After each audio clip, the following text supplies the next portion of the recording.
വധശിക്ഷ നടപ്പാക്കാനുള്ള സന്ദേശം ജയിലിൽ ലഭിച്ചെന്ന് നിമിഷപ്രിയ പറയുന്നു. യമനിലെ ജയിലിൽ കഴിയുന്ന നിമിഷപ്രിയയുടെ സന്ദേശം 24 ലഭിച്ചു. Save Nimishapriya action council. അസ്സലാമലൈക്കും, welcome back to my channel. എല്ലാവർക്കും അറിയാമല്ലോ, നിമിഷപ്രിയ എന്ന് പറയുന്ന ഒരു നഴ്സ് യമനിൽ വധശിക്ഷയ്ക്ക് വിധിക്കപ്പെട്ട് ജയിലിൽ കഴിയുകയാണെന്നുള്ളത്. എത്രയും പെട്ടെന്ന് അവരെ നാട്ടിലെത്തിക്കാനുള്ള എല്ലാ ശ്രമങ്ങളും നടക്കുവാണ്. ക്യാഷ് കൊടുത്തിട്ടായാലും അവരെ നാട്ടിലെത്തിക്കാനുള്ള ശ്രമത്തിലാണ് ഇപ്പം. ഒരു യമൻ പൗരനെ കൊലപ്പെടുത്തിയ കേസിലാണ് നിമിഷപ്രിയക്ക് വധശിക്ഷ വിധിച്ചിരിക്കുന്നത്. എല്ലാവർക്കും അറിയാമല്ലോ, നിമിഷപ്രിയ യമനിൽ ഒരു നഴ്സായിരുന്നു. അവർക്ക് സ്വന്തമായിട്ട് ഒരു സ്ഥാപനം തുടങ്ങാൻ വേണ്ടിയിട്ട് ഈ ഒരു യമൻ പൗരനുമായിട്ട് ഷെയർ ഇട്ട് അവർ ഒരുമിച്ചൊരു ബിസിനസ് തുടങ്ങി, ഒരു സ്ഥാപനം തുടങ്ങി. ആ സ്ഥാപനം ഒരുമിച്ച് ഷെയർ ഇട്ട് ചെയ്തുകൊണ്ടിരിക്കുകയാണ് ഈ പൗരനെ, അതായത് ഈ യമൻ പൗരനെ ഈ നിമിഷപ്രിയ കൊലപ്പെടുത്തിയത്. അവരുടെ വധശിക്ഷ ഉടനെ ഉണ്ടാകുമെന്നുള്ള ഒരു സന്ദേശം നിമിഷപ്രിയക്ക് കിട്ടിയിട്ടുണ്ട്. അവരത് ഇന്ത്യക്ക് കൈമാറിയിട്ടുണ്ട്. അത് ചിലത് ഫേക്ക് ആണെന്നും ചിലത് പറയുന്നുണ്ട്. എന്തായാലും ആ സന്ദേശം ഒന്ന് കേട്ടു നോക്കാം. ഇവിടുത്തെ ഒരു ലോയർ സ്ത്രീ, വേറൊരു ലോയർ സ്ത്രീ, കഴിഞ്ഞ ദിവസം അബ്ദുൽ ഫത്തയെ കണ്ട ലോയർ സ്ത്രീ അല്ല, വേറൊരു ലോയർ സ്ത്രീ, അവരുമായിട്ട് അവർ തന്നെ ഫോണിൽ, ഇവിടുത്തെ മെയിൻ ഓഫീസിലെ ഫോണിലേക്ക് വിളിച്ചിട്ട് നിമിഷയെ വേണം എന്ന് പറഞ്ഞിട്ട് അവിടെ തന്നെ വിളിച്ചായിരുന്നു. ഞാൻ പോയി ഫോൺ അറ്റൻഡ് ചെയ്തു. അന്നേരം അവരെന്നോട് പറയുന്നത് ഇങ്ങനെയാണ്, വധശിക്ഷ നടപ്പാക്കാനുള്ള ഡേറ്റ് ഫിക്സ് ചെയ്തു എന്നാണ് പറയുന്നത്. അതിൻ്റെ ഓർഡർ ഇവിടെ ജയിലിൽ വരെ എത്തിയിട്ടുണ്ട് എന്നാണ് പറയുന്നത്. അതിപ്പോൾ ജയിലിലെത്തുന്നത് എല്ലാവരുടെയും സൈനോട് കൂടി ആയിരിക്കും ഇവിടെ എത്തുന്നത്. എന്ന് വെച്ചാൽ എന്തായിരിക്കും, ഇപ്പോൾ അവരുടെ ഈദും റംസാനൊക്കെ കഴിയുമ്പോഴത്തേനും നമ്മളെ തീർക്കാനുള്ള പരിപാടി ആയിരിക്കുമോ? എന്താണ്, എല്ലാവരും ഭയങ്കര പേടിയോടുകൂടിയാണ് എന്നോട് സംസാരിക്കുന്നത്. ഭയങ്കര വിഷമത്തോടെ ഇവിടെ കാര്യങ്ങളൊക്കെ, എന്താണ് കാര്യം, ഇവിടെ എന്തൊക്കെയാണ് നടക്കുന്നത്? ജയിലിലൊക്കെ ഇതുപോലെ ഫേക്ക് ന്യൂസുകളൊക്കെ ഉണ്ടാവുമോ? എന്തായാലും ഇത് ഫേക്ക് ന്യൂസ് തന്നെ ആകട്ടെ.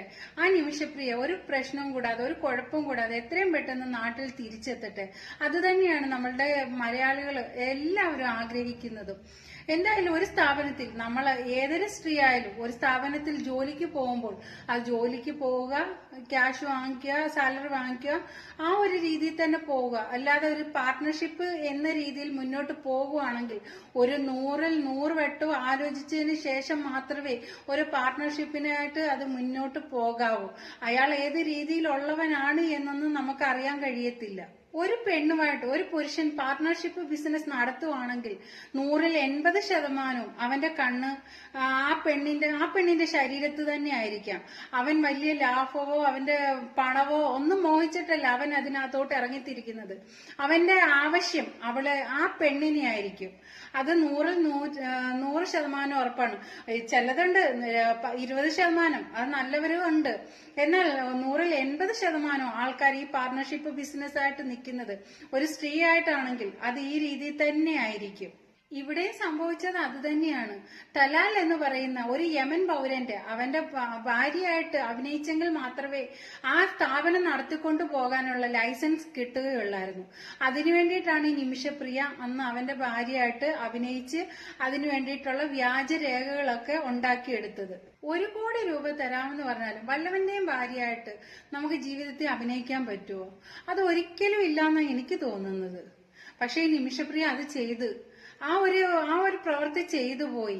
എന്തായാലും ക്യാഷിന് വേണ്ടിയിട്ട് എന്ത് ചെറ്റത്തരവും കാണിക്കാൻ പറ്റുമെന്നുള്ളതാണ് മലയാളി കാട്ടിക്കൊടുക്കുന്നത്. നമ്മുടെ മലയാളികൾക്കുള്ള ചില അസുഖമാണ്. നല്ല ജോലി ഉണ്ടായിരിക്കും, അത്യാവശ്യം സ്റ്റാറ്റസ് ഉണ്ടായിരിക്കും, ഒക്കെ ഉണ്ടായിരിക്കും. എന്നാലും അതൊന്നും പോരാതെ പണത്തിന് വേണ്ടിയിട്ട് എന്ത് നാറിയ പരിപാടി അവർ ചെയ്തു കൂട്ടും. അതാണ് മലയാളികളുടെ ഒരു ഗുണം.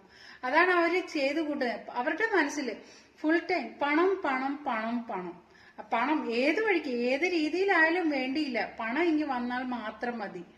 പണത്തിന് വേണ്ടിയിട്ട് അവരെന്ത് ചെറ്റത്തരം വേണമെങ്കിലും ചെയ്തു പോകും. ഈ നിമിഷപ്രിയയുടെ കാര്യത്തിൽ നിമിഷപ്രിയ ചെയ്തത് 100% ശരിയാണ് എന്ന് നമുക്ക് ഒരിക്കലും പറയാൻ പറ്റത്തില്ല.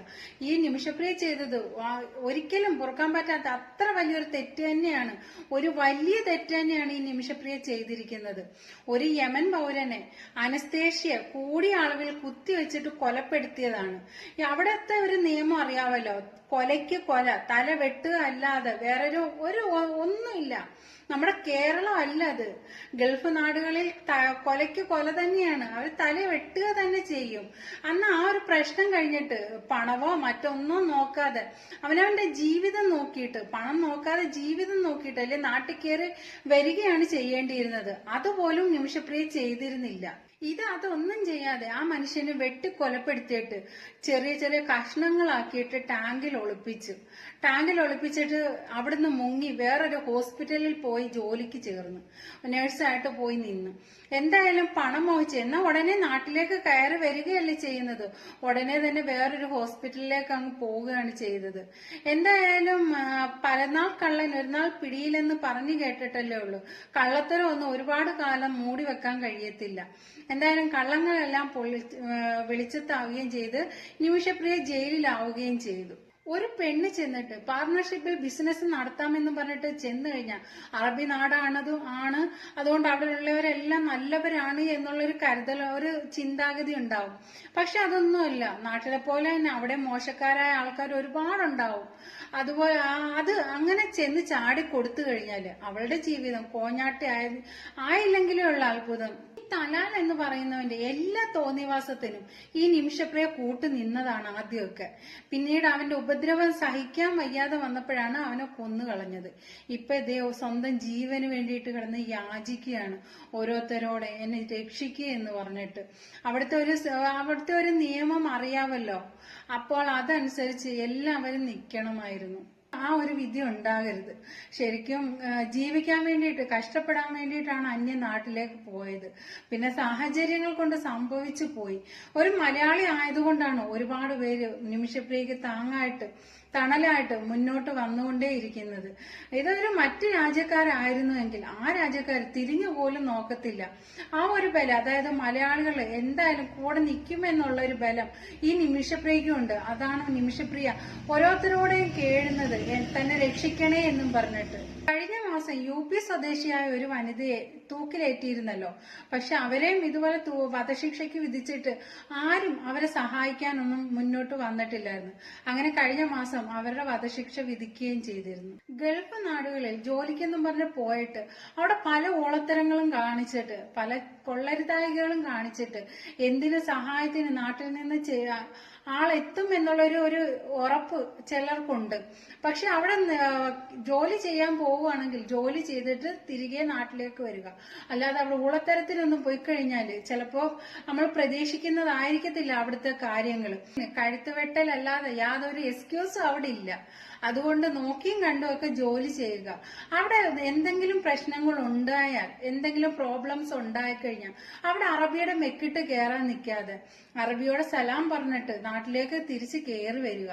പണത്തേക്കാൾ വലുതല്ലേ നമ്മുടെ ജീവനും ജീവിതവും ഒക്കെ. അത് അവിടെ കൊണ്ടുവന്ന് അവരുടെ അറബികളെ കൊണ്ടിട്ട് തല വെട്ടി കളയിപ്പിക്കണം.